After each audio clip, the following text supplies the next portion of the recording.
जय जय रामकृष्ण हरी. आज 3 फेब्रुवारी 365 दिवसांच्या प्रवचन मालिकेतील दिवस 34वा. नाम घेतल्याने आपले अवगुण कळून येतील.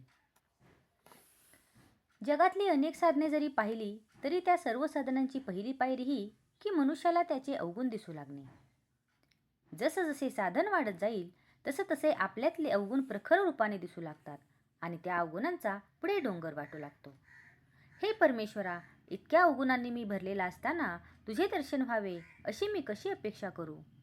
एवढ्यात पर्वतप्राय अवगुणांच्या राशीतून मला तुझे दर्शन होईल हे कालत्रयी तरी शक्य आहे का असे वाटू लागते.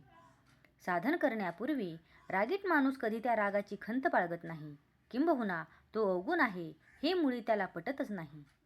तो म्हणतो, व्यवहारात असा दरारा पाहिजेच, त्याशिवाय कसे चालेल?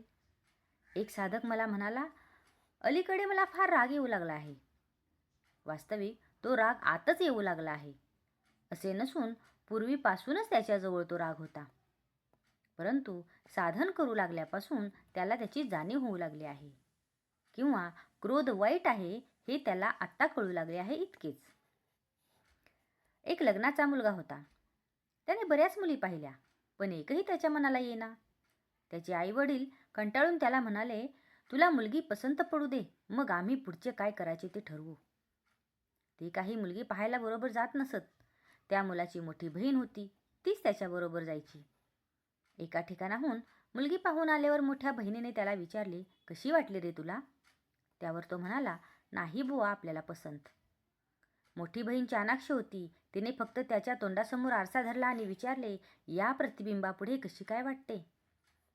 तेव्हा स्वतःचे आणि मुलीचे रूप त्याच्या ध्यानी आले आणि तो म्हणाला, पुष्कळ बरी आहे. सारांश, जिथपर्यंत आपल्याला स्वतःचे खरे दर्शन होऊ शकत नाहीत तिथपर्यंत दुसऱ्याचे अवगुणच आपल्याला दिसतात. आपल्याला दुसऱ्याचे जे काही अवगुण दिसतात त्यांचे बीज आपल्यातच आहे हे माणसाने ठाम ओळखले पाहिजे. तेव्हा दुसऱ्याचे अवगुण पाहण्याची वृत्ती आपण प्रथम टाकून दिली पाहिजे.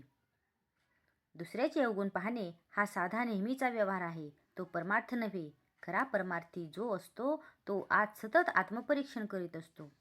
त्याला दुसऱ्याचे अवगुण दिसतच नाहीत, त्याला आपल्याच अवगुणांचे इतके दर्शन होते की त्या मानाने इतर सर्वजण त्याला परमेश्वर स्वरूप भासतात आणि हाच खरा परमार्थ आहे.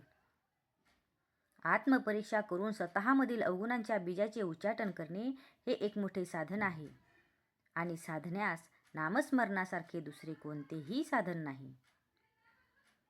आजचा हा भाग तुम्हाला कसा वाटला हे कमेंट करून नक्की सांगा. कमेंटमध्ये लिहा जय जय रामकृष्ण हरी. आणि अशाच अधिक माहितीसाठी ब्रह्मांड नायक चॅनलला लाईक करा, शेअर करा, सबस्क्राईब करा आणि जास्तीत जास्त लोकांपर्यंत ही माहिती पोहोचवा. जय जय रामकृष्ण हरी.